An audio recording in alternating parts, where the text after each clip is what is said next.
Hi, so my name's Wagatwe, as you probably already know, and I do a lot of speaking gigs. I travel the world. I'm really fortunate to be able to do that. So when I meet strangers, there are really two important things that I want people to know.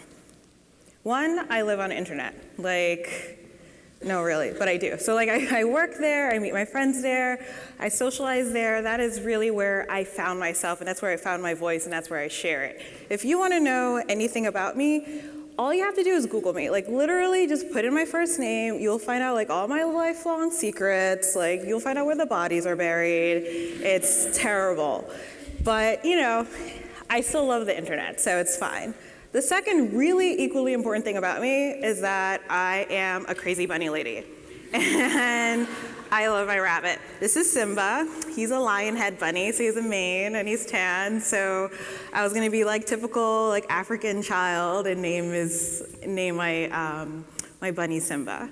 But he's the best. So in case you can tell, I'm kind of really awkward. If you didn't get the hint from how I was in high school, I love the internet because in high school we all got these laptops, and I was a little bit out of my element. This is the type of high school I went to. I went to a prep school. I was a scholarship kid. It was a little bit of a culture shock because essentially before I went there, I thought there was two classes of people.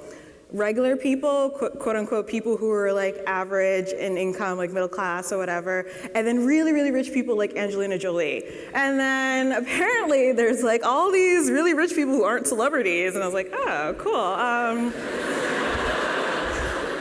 Who knew? I wish there was a little bit of a warning when they were recruiting me, Anyway, now I know, right? So. Fortunately, even though I was really big about blogging and LiveJournal and all that sort of stuff, I was blogging before blogging was a word. It kind of set the tone for some useful things moving forward. So, I was super excited to go to college after dealing with prep school, and I had this newfound knowledge. I'm okay, cool, rich people, not just Angelina Jolie or the president. All right, I got this, we can go. So I was going to be, I thought college would be fabulous. Unfortunately, it didn't turn out quite that way.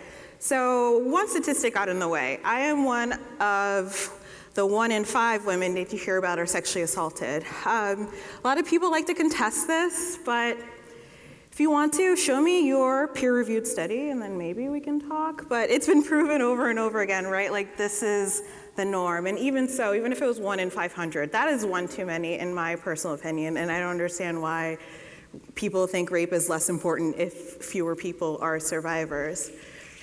Thank you. So that kind of threw a wrench into things, but fortunately I was able to use the internet for good. So I was really angry, I got to be that stereotypical angry black lady, but online. So I don't know if people really knew I was black for very long. But I went all the way up to the White House, and clearly I had to take selfies because internet, me, awkward, White House, that was the sort of thing. So I was able to start from buying a domain for 89 cents because it was on sale, literally. I was like, which one should I buy? Oh, that one's cheap. And so I bought it, and I taught myself how to make a website, and it was called Raped at Tufts. Straight to the point, really direct. You never really wondered, I wonder what this website is about. No, you knew, right? But it ended up being really useful. So it helped the college administration change the policies a little bit right away. Because one thing about the internet is that people think it's a lot bigger than it is, right? The administration will see something on a website and they're like, oh my God, everyone knows, everyone's seen this, what are we gonna do? So they made some changes, which is totally great. And it connected me with a group of students, part of them who founded Know Your Nine, and that's the big reason why I'm there. We were able to somehow convince the Obama administration, which is pretty cool, to finally do some active steps to address campus sexual assault. Unfortunately, the price of having this topic become more the norm and out there is that we have people like him weighing in. This is George Will. And last year in June, he wrote an article in the Washington Post, and he said, he basically was complaining that now that we have this movement to hold rapists accountable at college campuses, that somehow we're turning victimhood into a coveted status that confers privileges. So I had a couple thoughts, right? Like I was on the bus to DC, I was sitting next to a stranger, I was kind of upset, and I wanted to channel that because I didn't want to scare her, right? Like I'm super angry, I'm like, what can I do, what can I do? So my first thought was like, why did they let him talk about this, right? Like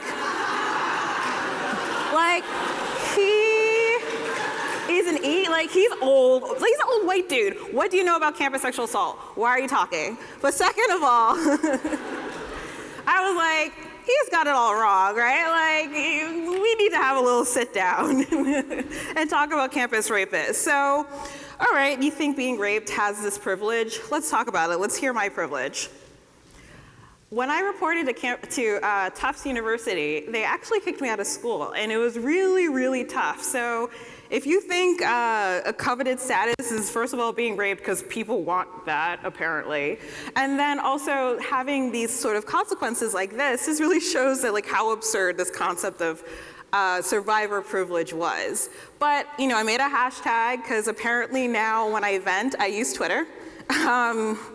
So I apologize if any of you already follow me, because I think I was complaining a lot this weekend. I'm so sorry. I went to Wyoming. It was freezing. I slipped on ice. I saw snow. Like, this is just like, anyway, sorry.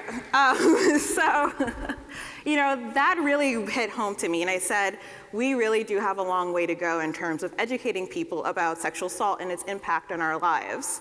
So this is my other survivor privilege. This is the amount of debt I've accrued getting my bachelor's degree.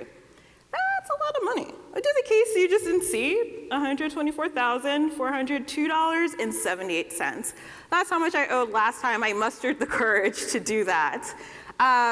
So needless to say, student loans suck, right? Like, it's traumatic enough to have to pay back your loans, but imagine if every single payment you're making, every auto debit, every text reminder, because they love to do. I love when they like wish you happy birthday, like they care. They're like, hey, happy birthday, time to pay your loans. And I'm like, can you not? Like, you're not making a happy birthday. So, you know, all these things are reminding me of some of the worst moments of my life because, you know, not only was I sexually assaulted and I finally mustered the courage to step forward, then I got kicked out of school because the school refused to support me in a way that I thought was adequate. And by not adequate enough, I mean, they literally did not do anything. And then they finally talked about it. It was in the letter to kick me out when I appealed it and I said, hey, you know, this is not fair, Title IX, you know, I have my right to equal access to education. And they actually replied and they said, you know, we made sure our lawyer looked at everything. And sorry to say, but we have no obligation to help you. And that is just something that really stuck with me, where they felt like they knew what happened to me, they heard this, and they still felt like they needed to do research to make sure they didn't have to help me so they can discard me and get rid of me. Which is, you know, I think it's a really good representation of how we as institutions and communities and as a society, it is our responsibility to make sure that we're not exacerbating the causes of trauma, right? Like, being raped is about more than just that moment or multiple moments. This is an event that can affect you for a very long time, especially as a college student. I have a lot of debt, and unfortunately, it started this really terrible downward spiral. So most of my loans are private loans. Surprise, like I didn't realize there was a difference until it was time to start paying them back. And they're like, I was like, oh, I'm gonna have income-based, paying back. And they said, no, we don't do that. I was like, oh, okay, well, I can't pay because I can't get a job because I was kicked out during the height of the recession. They said, no, we don't do that. So essentially, they just refused to work with me. I didn't know there was this difference, and my credit tanked. And you do not know how badly you need good credit in this country until you have bad credit. I'm talking about like access to jobs, even like I travel a lot for speaking gigs, so I need a credit card just to like rent a car, even if I'm not paying for it on that credit card. There's all these little arbitrary things. And one big thing is access to housing. So I finally had my first grown-up apartment this year. I was super duper excited. And then the only apartment that I was able to get, because they didn't do a credit check, was this very lovely, intimate Philly apartment on the second floor with mice, roaches, bathroom mushrooms, which are like really creepy. Can I just say, like, there's nothing like creepier. I'm like in the bathroom and I'm staring at these weird mushrooms on my ceiling.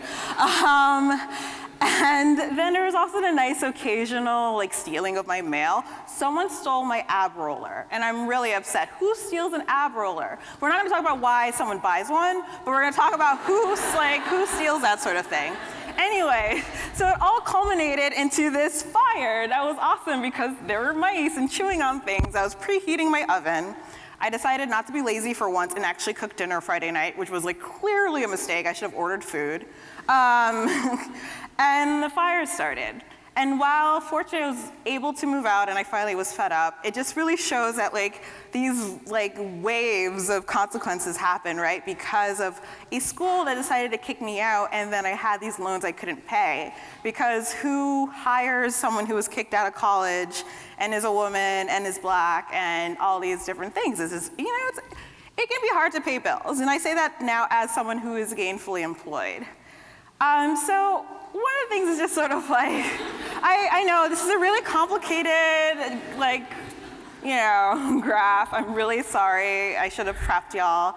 I think one of the basis of us really understanding how to end sexual violence is to understand this very simple process, right? Like, I believe if we could just understand that we need to believe survivors, because this is essentially all we need to know when it comes to sexual assault, is that rapists cause rape. We don't need to ask, what were you wearing? We don't need to ask, why were you there? Did you lead them on? All these sort of things are just totally irrelevant, right? Because we should be asking people, not why did you get raped, but why did you rape them? And that's really where we need to focus. And survivors know this. We can't end rape culture if we are conditioned to not believe the people who have experienced a failure of rape culture, right? But we have this weird, counterintuitive thing where we're just sort of like, oh, well, they can't be trusted because they said they were raped. As I've shown you, being raped is not lucrative, right? Like saying it and coming forward with it, I'm not rich, I'll show you my bank account and you can cry with me as we see how small it is, right? It's just something that is just not there. And one thing that still reminds me is that there's not a day that goes by where I don't think about my rape because of the different impacts, because I was, instead of writing an article, I was trying to strategically place a nice little mouse trap that they still jumped over, even though I knew they were right there. Mice are pretty smart, and I was really annoyed that they jumped, anyway, so I was on a conference call and I'm doing it, and then I saw it and I was like, oh my gosh, the mouse knew to jump over my trap. I didn't know they evolved that much. Gosh. Anyway, but also I've been struggling since I was kicked out. I was kicked out in 2009, so it's been about 6 years. I took 10 years to graduate college. Oh my gosh, I was so sick of college. Imagine being a student for 10 years. Don't do it. Stay in school, graduate earlier, as early as possible. It's expensive and it's tiring. And it was so hard for me because right after I was raped and I reported and the school didn't do anything about it, I would spend all these hours in the library and I didn't understand, why can't I study? Why can't I focus? And it turned out that I actually have an attention deficit disorder, and it wasn't being treated. All this time I'd been working through it because women, we're not stereotypically, the stereotype that we see of the ADD child, it's actually a lot different when it comes to women versus men, because the stereotype is the one that we see, how it shows in boys. And I thought, and now finally I can do things, I can focus. I was answering emails from January. I just started a couple weeks ago, and I was just like, yeah, this is great, I can do things. And all this time I thought that I was lazy or I was stupid or all these different things. And the reason why I know it now is because I have proper health care. How do I have proper health care? Because I have a job.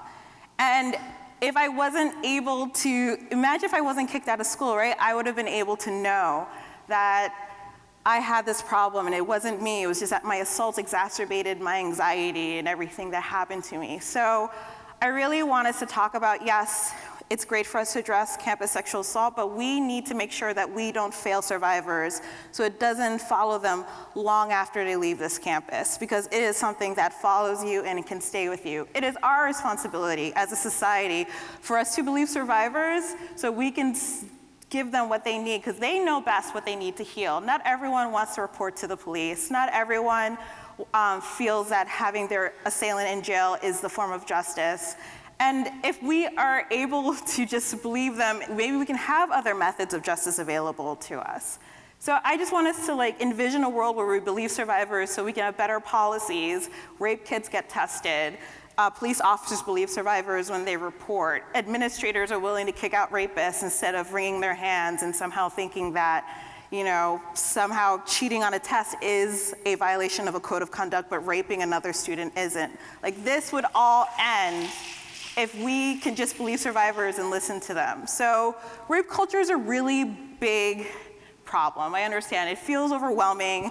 It clearly is really complicated if it's been affecting me all these different years, because I turn 29 soon, which is I don't even want to talk about it. Anyway, so and this is something I still think about every day, and this is something that affects me, and it might affect me for the rest of my life, and it probably will, and not in a good way.